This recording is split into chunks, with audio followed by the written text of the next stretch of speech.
Assalamualaikum warahmatullahi wabarakatuh. Rekan-rekan sekalian, kembali kita berjumpa di Jejak Semesta 65 Channel. Saya berharap bahwa kita semua dalam keadaan sehat walafiat, di bawah lindungan dan bimbingan Tuhan Yang Maha Kuasa. Kawan-kawan sekalian, channel Jejak Semesta 65 akan senantiasa mengikuti perkembangan sosial politik, sosial budaya maupun yang bersifat keagamaan untuk menampilkan atau menyajikan kepada pemirsa sekalian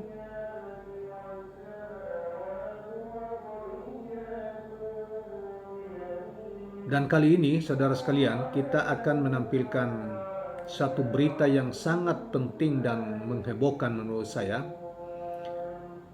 yang dimuat di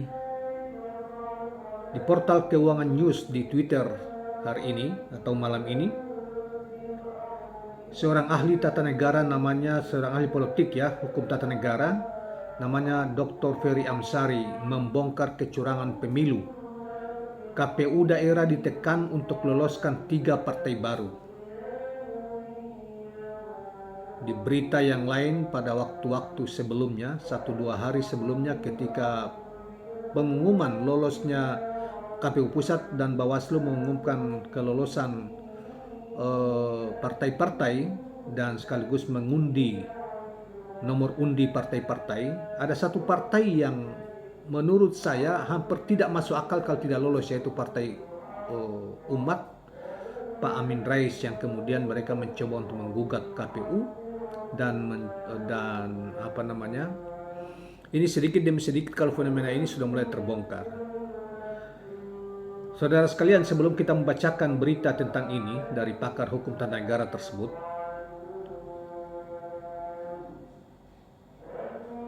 juga terkait dengan pernyataan Bawaslu yang terkait dengan konsolidasi ke beberapa daerah yang dilakukan oleh salah satu bakal capres Anies Baswedan, yang kelihatannya dibuat-buat dan bisa juga menjadi order dari pihak-pihak tertentu untuk mereka bicara melalui Bawaslu. Padahal penyelenggara pemilu seperti KPU dan Bawaslu ini, kita berharap dan memang sepatutnya, karena memang di dalam konstitusi maupun dalam peraturan perundang-undangan juga mereka berasaskan independen, kejujuran dan keadilan. Jika memang mereka melakukan hal demikian seperti yang dilakukan oleh Pak Amin Rais maupun dikritik oleh beberapa pihak tentang Anies Baswedan, dan kini muncul hal baru lagi yang akan diungkap oleh ahli tata negara ini, maka kita mempertanyakan tentang kualitas dan independensi penyelenggara pemilu di pemilu 2024 yang akan datang. Ini jauh akan lebih buruk daripada penyelenggara pemilu sebelumnya yang diduga pemilu yang lalu 2018 atau 2019 penuh dengan kecurangan. Soal kecurangan, kawan-kawan sekalian, saya punya pengalaman banyak dan orang tidak perlu mengatakan bahwa itu tidak curang. Di level bawah secara sistematik seakan-akan itu dari atas. Kecurangan di mana-mana dari tahun ke tahun. Tapi itu nanti tersendiri kita akan kemukakan.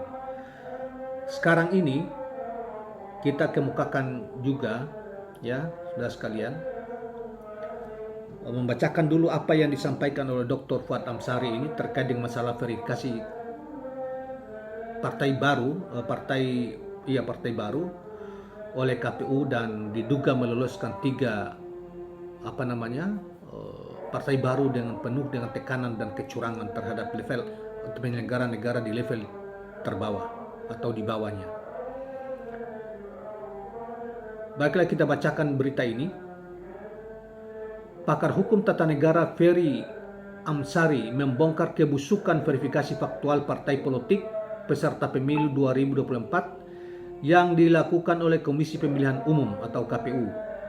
Ferry mengaku menerima sejumlah laporan dari berbagai daerah bahwa ada kecurangan dalam tahapan verifikasi faktual parpol baru.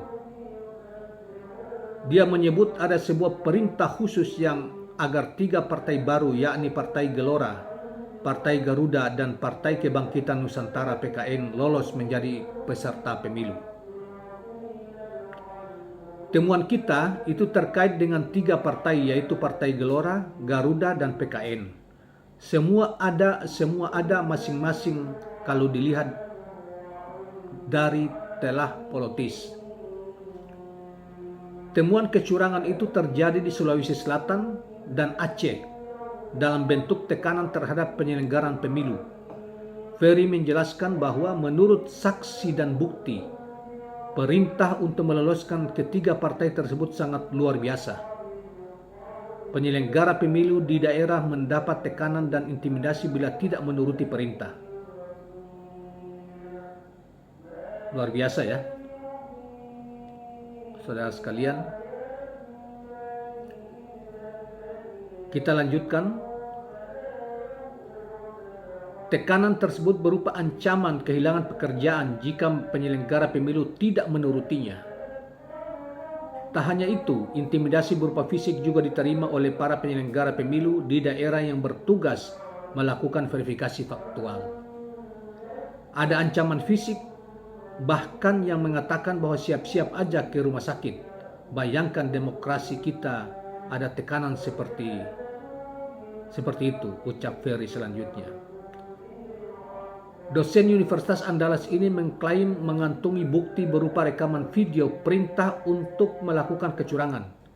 Perintah itu berupa ajakan untuk kompak melakukan kecurangan. Ada rekaman soal membayangkan bahwa kita ini harus kompak, jangan dilakukan pembusukan dari dalam sendiri. Jadi sama-sama dikumpulkan untuk kompak berbuat jahat, jelasnya.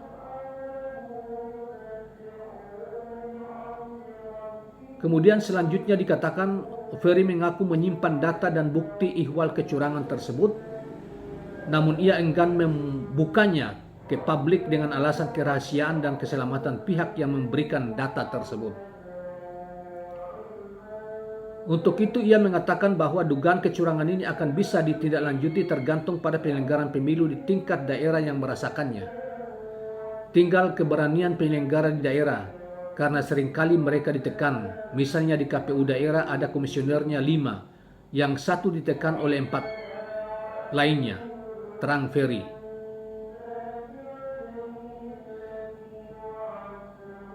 Selanjutnya dikatakan bahwa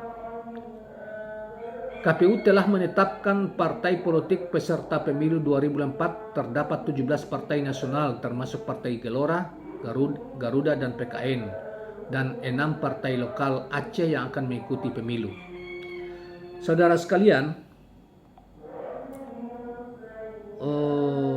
bayangkan ya, sebelum diselenggaranya penyelenggaraan pemilu yang akan datang saja, kalau ini benar, dan harus dibuka, ya, kalau ini benar, integritas penyelenggara pemilu seperti ini sangat membahayakan pesta demokrasi di 2004, baik itu dalam konteks pileg maupun pilpres yang juga bersamaan pada hari yang sama pelaksanaannya. Jadi bisa jadi ini bisa terjadi kecurangan luar biasa di masa yang akan datang, karena sebelum baru verifikasi partai sudah terjadi seperti ini. Saya harapkan supaya Ferry Amsari dan kawan-kawan, kalau memang ada teman-teman yang ini, segera melakukan gugatan, membuka soal ini dan tidak menunggu anggota KPU yang ditekan itu tidak akan melaporkan. Tetapi sesuai dengan pengakuannya, supaya membuka ini secara terang atau melaporkan ke pihak-pihak yang terkait, terutama misalnya Bawaslu. Ya, kalau Bawaslu itu, kalau kita lihat gelagatnya hari ini, pernyataan ini akan sama aja, karena ini by order. Kalau memang ini betul, ini ordernya dari pihak tertentu yang mungkin berkuasa kepada pihak penyelenggara untuk kemudian tidak boleh lolos ini, misalnya seperti partai Partai Umat tidak boleh lolos misalnya, karena selama ini Amin Rais mungkin agak vokal dan lain sebagainya. Yang kedua, Secara teknis sebetulnya ada partai yang seperti disebutkan tadi itu dia lolos, tetapi dipaksa untuk diloloskan. Artinya membuat kejahatan terhadap demokrasi gitu ya. Nah, ini sangat berbahaya terhadap kelangsungan pemilu yang akan datang. Oleh karena itu harus dibuka. Pihak-pihak kalau memang betul ada rekamannya, kalau memang betul ada faktanya, ini dibuka, harus dilaporkan, kalau tidak ke Bawaslu, dilaporkan ke DKPP, ya, DKPP, Bawaslu, atau ke pihak penegak hukum, kepolisian. Unsur pidana kejahatannya yang harus dilaporkan kalau memang benar. Jadi jangan menunggu misalnya anggota KPU yang misalnya mendapat tekanan itu laporan, tidak bisa begini. Mereka tidak akan melakukan itu, percaya sama saya. Terkecuali kalian yang mengaku, Pak Ferry Amsari yang mengaku punya data, punya video tekanan dan lain sebagainya, itu dibuka. Sehingga siapa yang memerintahkan itu untuk melakukan kejahatan di level yang lebih tinggi dari itu, misalnya KPU provinsi, KPU pusat misalnya, itu ketahui kalau tidak bisa berbahaya bagi integritas penyelenggara pemilu seperti ini gitu loh, untuk pemilu yang akan datang. Saya terus terang saya banyak tahu dari pemilu ke pemilu, setidaknya di suatu daerah,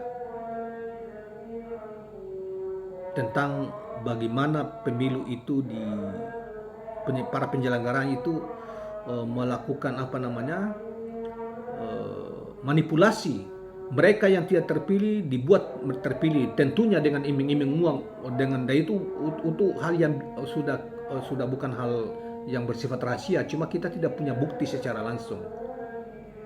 Karena itu kita bisa lihat penyelenggara pemilu di tingkat kecamatan sekalipun terkoordinasi dengan KPU kabupaten, provinsi dan lain sebagainya, kemudian dengan Bawaslu dan lain sebagainya, gaya hidup mereka hanya satu periode saja misalnya itu berubah total ketika mereka melakukan, karena di situ ada pilkada, di situ ada pemilu pilpres dan ada pemilu legislatif, dan dapat diduga terjadi suap menyuap yang luar biasa dalam momentum itu. Nah, karena itu saudara sekalian, mesti ada semangat untuk menegakkan pemilu yang bersih dan dikontrol habis para penyelenggara ini.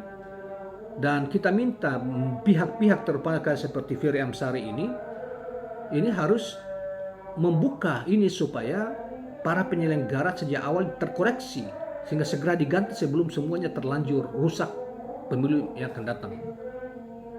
Kalau memang betul apa yang diungkapkan ini, kalau tidak benar, ya harus dikatakan tidak benar. Tapi saya menduga apa yang dilakukan oleh Bawaslu terhadap Anies, yang mereka mengatakan tidak punya etika, sudah punya etika kemudian mengambil start kampanye, itu sudah kelihatan betul bahwa ini tanda bahwa penyelenggara ini sudah tidak benar, terutama Bawaslu. Mengapa begitu? Karena tidak masuk akal. Nah, hari ini misalnya kemarin ya tanggal 17 itu Anies sendiri itu sudah menantang bagian mana yang dilanggar, aturan mana yang dilanggar. Sementara aturan baru mau disusun. Dan seperti yang dikatakan oleh Ketua Bawaslu sebelumnya, di video lain kita telah buat. Jadi ini masyarakat sipil harus mengontrol habis tentang baik KPU maupun Bawaslu yang sebagai pengawas, tetapi sesungguhnya mereka justru memutar semacam mengemukakan sesuatu ke publik yang sesungguhnya di luar aturan, mengangkangi sesuai dengan order orang gitu. Ini bahaya sebetulnya. Karena itu mereka ini harus dikontrol habis, masyarakat sipil harus kontrol habis untuk menegakkan kebenaran di dalam pemilu, proses demokrasi ini. Nah, demikianlah kawan-kawan sekalian terkait dengan ini, dan kita menghimbau kepada Pak Fuad Amsari dan mungkin juga teman-teman yang lain membuka saja kalau sudah punya data seperti ini, sehingga kita bisa tahu apakah itu dilaksanakan tidak ada perintah terstruktur atau memang ada perintah terstruktur. Nah, kalau ada perintah terstruktur itu kan terkait ini dengan KPU pusat, mungkin juga Bawaslu yang sebetulnya dia melakukan pengawasan atau dia bekerja sama dengan penyelenggara untuk menutupi kebenaran. Dan selama ini memang Bawaslu dan KPU dalam hal tertentu mereka bekerja sama. Untuk kepentingan apa? Karena suap itu menyatu. Jadi kalau diberikan kepada KPU, nanti dibagi barang ini kepada Bawaslu, termasuk juga ke yang lain, pihak-pihak yang lain. Saya sebagai peserta pemilu ya, mengikuti pemilu dari berapa kali dan melihat secara mengetahui tentang pola-pola apa yang dilakukan, termasuk pengamatan kita terhadap pilkada dan lain sebagainya. Jadi apa yang saudara angkat ini kalau memang punya data, ya diangkat, dibuka saja. Khusus tentang masalah verifikasi partai politik ini. Saya kira demikian kawan-kawan sekalian. Mudah-mudahan bermanfaat dan tidak menimbulkan kalau tidak dibuka akan menimbulkan fitnah. Oleh karena itu dibuka data mereka yang mengaku, terutama Pak Fatam Sari yang mengaku memiliki data, video dan lain sebagainya, yang merupakan data percakapan ya, elektronik. Terima kasih kawan-kawan sekalian, semoga bermanfaat dan jangan lupa subscribe, like dan share channel ini. Assalamualaikum warahmatullahi wabarakatuh.